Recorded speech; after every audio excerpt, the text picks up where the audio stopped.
여기 중국의 국방 전문가의 충격적인 발언으로 혼란에 빠져 있다고 하는데요. 반면에 북한은 한국을 향해 평양 상공의 무인기를 침투시키며 정치, 군사적 도발을 강행했다고 강하게 비난하며 모든 공격 수단을 준비 상태로 유지하며 필요시 즉시 싸울 준비를 마쳤다고 경고까지 하고 있습니다. 더욱 흥미로운 건 중국 내부에서 한국과의 관계를 강화하려는 것인데요. 더 재미있는 건 이런 발언들이 나올 때마다 북한 김정은이 보이는 반응이죠. 북한 김정은, 동생 김여정은 연일 한국을 향해 막말을 쏟아내고 있습니다. 누굴 의식이라도 한 듯 정말 이러는 의도는 어딜 향해 있는 걸까요? 중국은 한국과 우호적인 관계를 가지려고 결정적인 판단을 한 어떤 이유가 있다는데요. 또 한국은 어떤 반응을 보일지 무척 궁금합니다. 그러면 도대체 무슨 이유가 있는지 바로 들어보겠습니다. 안녕하세요. 저는 프랑스 국방 기자로 일을 하고 있는 세바스티앙이라고 합니다. 그날은 가지고 있던 정보를 글로 쓰기 위해 조용한 카페로 갔어요. 조용한 음악이 흘러나왔고 날씨는 구름 하나 없이 하늘은 푸르기만 했죠. 저는 시원한 아이스 아메리카노를 한 모금 마시며 노트북을 열었고 글을 써내려갔습니다. 요즘 아시아권에서 특히 중국과 북한 그리고 한국 이 세 국가에서 최고로 민감한 국방에 대해서 조사하던 중에 중국과 북한 사이에 미묘한 어떤 분위기가 흐르고 심상치 않음을 보도가 되면서 글을 쓰기 시작했을 무렵 한 통의 전화가 걸려왔는데 같은 동료인 아르만 기자였어요. 전 그가 알려준 대로 얼른 인터넷 뉴스를 검색해 보았습니다. 그 장면은 북한 김여정이 격한 발언을 하는 뉴스였어요. 한국은 군사적 도발을 강행했으며 전쟁을 일으키려 한다라고 하면서 우리는 즉각적으로 대응할 준비를 마쳤다며 이 경고는 단순한 말로 그치지 않을 것이라고 날선, 공격적인 발언을 했는데요.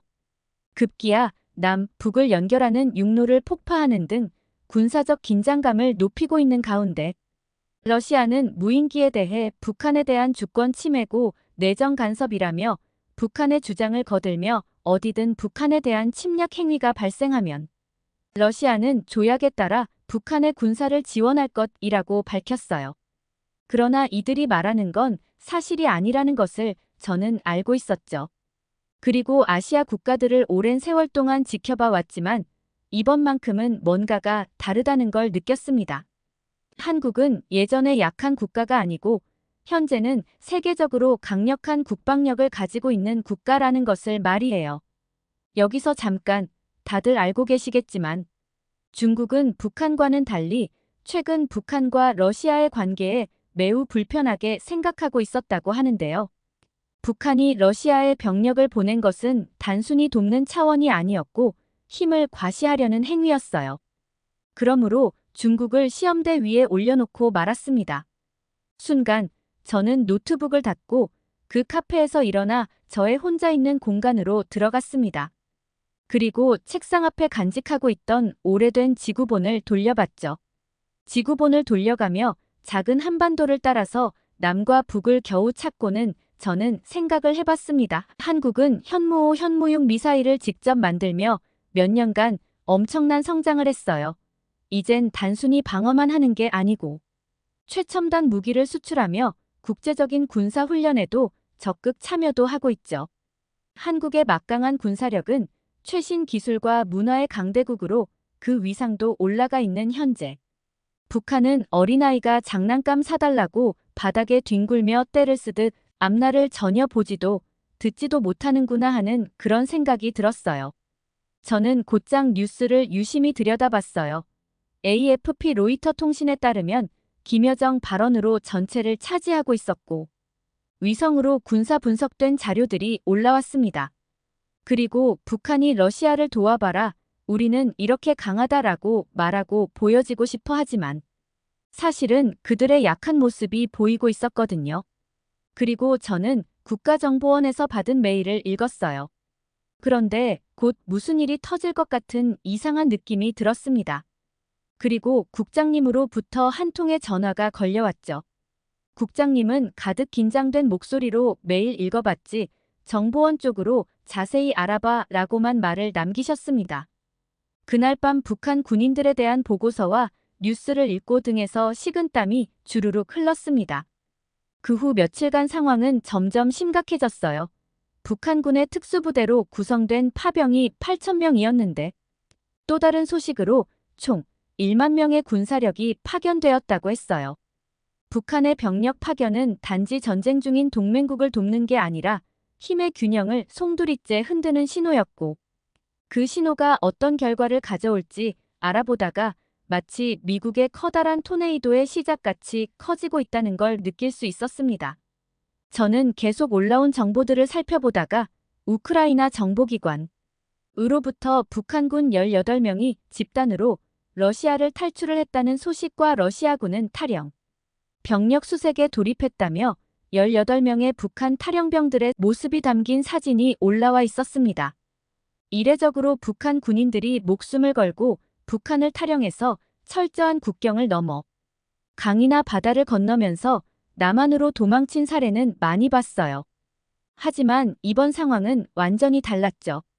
북한 군인들을 브라트인 즉 러시아 출신 군인으로 둔갑, 위장시켜 우크라이나와의 전쟁에서 쓰려고 북한에서 보낸 파병들이었어요. 이들은 지휘관들로부터 냉대받고 식량 지원도 받질 못하고 전쟁 속 러시아의 총알바지로 남겨진 거였죠. 당시 북한은 심각한 식량난을 겪고 있었으며 그 여파로 러시아에 파견된 병사들에게 보급품을 보내지 못했어요. 또한 러시아의 혹독한 상황에 아무런 대비가 안 되어 있었던 거죠. 사람들은 겁에 질려 배고픔과 추위에 떨고 있었습니다. 상황은 날이 갈수록 악화됐으며 식량 배급은 거의 바닥을 쳤고 그렇게 아예 사람 취급도 안 하고 러시아 군인들끼리만 감자를 나눠 먹는 등 고립된 전쟁 속에 남겨 있게 된 거였어요. 그렇기에 이런 큰 탈영은 매우 이례적인 일이었습니다.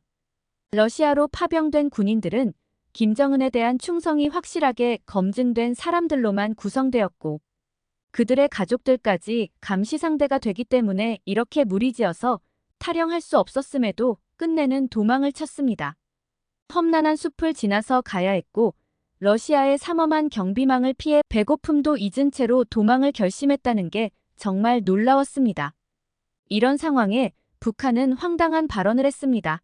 유엔 주재 북한 대표부는 북한군 파병설은 근거 없는 소문이라며 러시아엔 북한 군인은 없다고까지 했죠. 이건 새빨간 거짓말이었어요.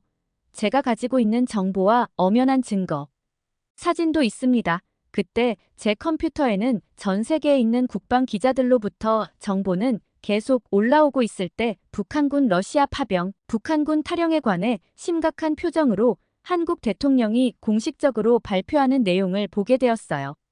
한국은 물론 국제사회를 향한 중대한 안보 위협이라며 이 같은 상황을 좌시하지 않고 국제사회와 공동으로 가용한 모든 수단을 동원해 대응해 나갈 것이며 이번 사건으로 북한의 열악한 면을 여실하게 보여줬다고도 했습니다. 그때 한국 서울에 있는 동료 기자한테서 전화가 걸려왔어요. 한국은 현재 긴급회의에 들어갔으며 이번 사건으로 북한은 세계적으로 따가운 시선을 피할 수 없을 거라고도 했습니다. 저를 화를 내게 한 건 러시아 대변인 때문이었어요. 화난 표정으로 우리는 탈영한 적은 없었다고 했어요. 그러나 우리는 모두 진실을 알고 있었어요. 각 나라 국방 전문가들은 기자들과 서로 사실을 공유하고 있었는데 러시아 대변인은 러시아에 대해 함부로 얘기를 한다거나 상황을 악화시킨다면 그 대가는 반드시 감안해야 할 것이라고 위협까지 했어요.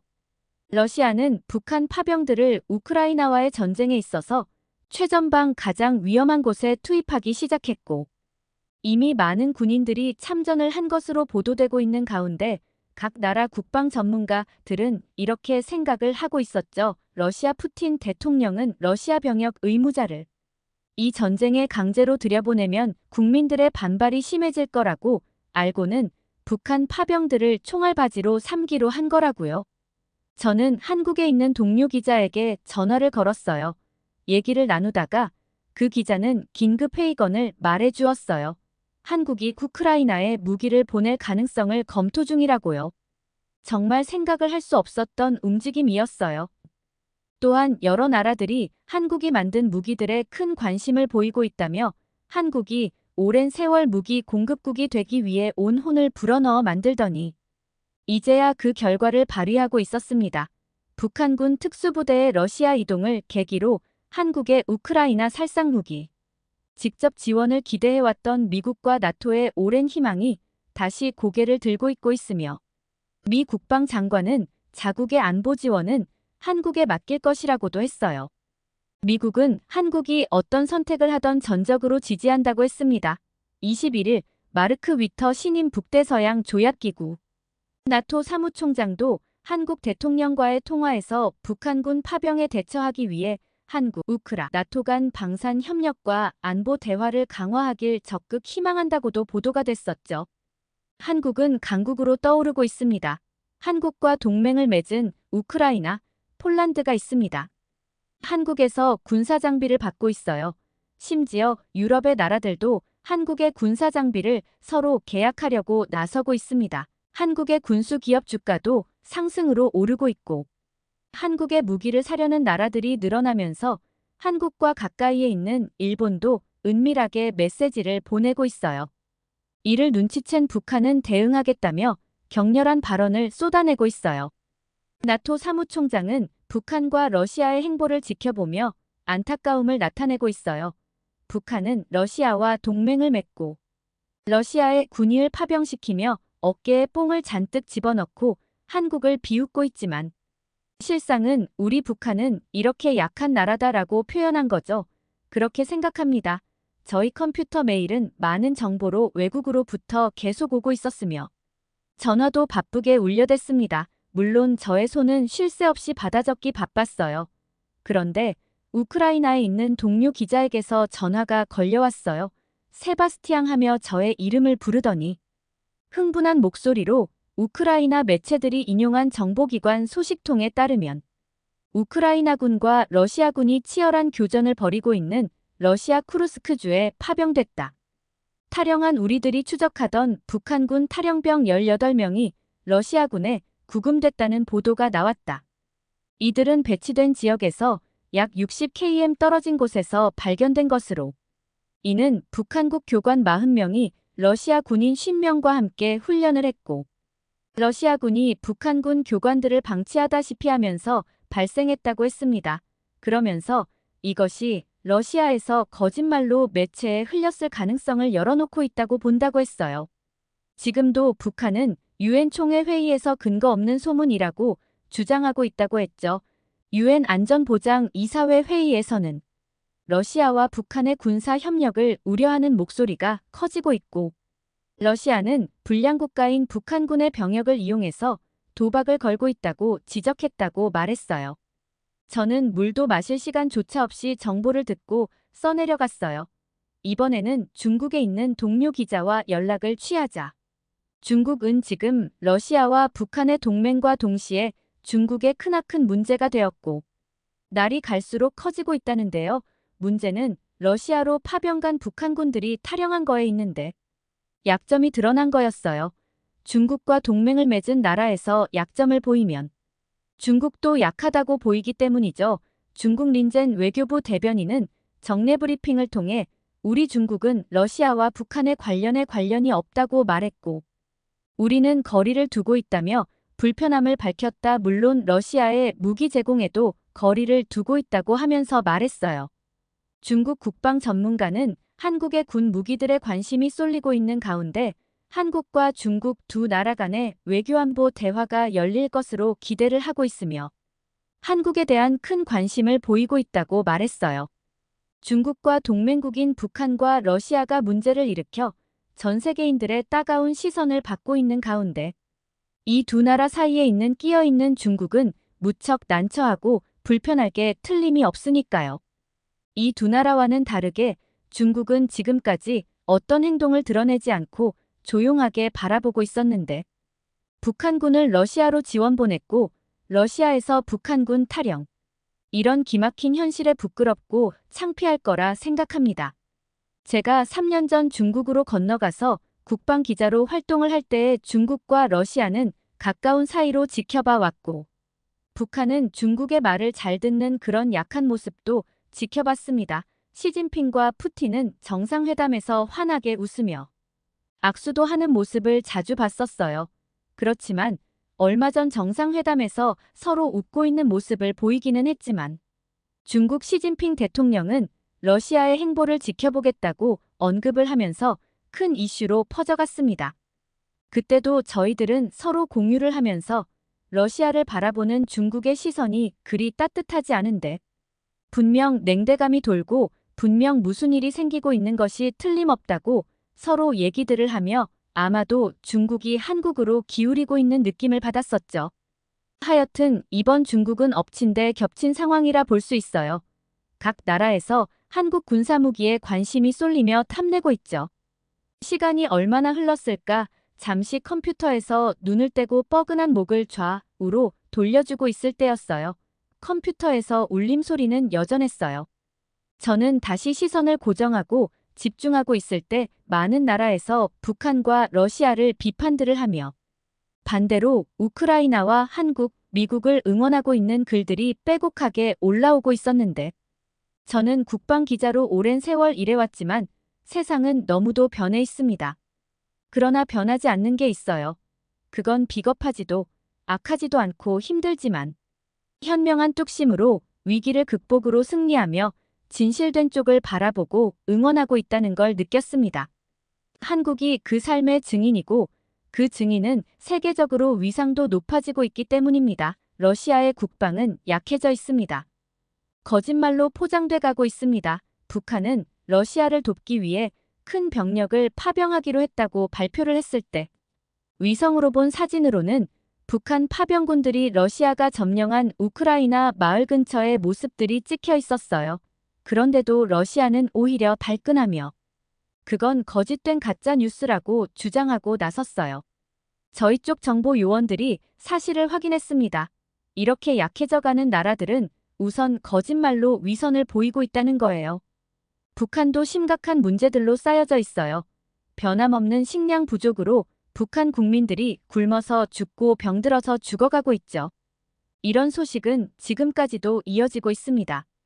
이런 상황 속에 북한의 가족들을 남겨둔 채 러시아로 파병을 떠난 북한군들이 거기서도 역시 굶주림에 견디질 못하고 먹을 것을 구하러 떠났어요.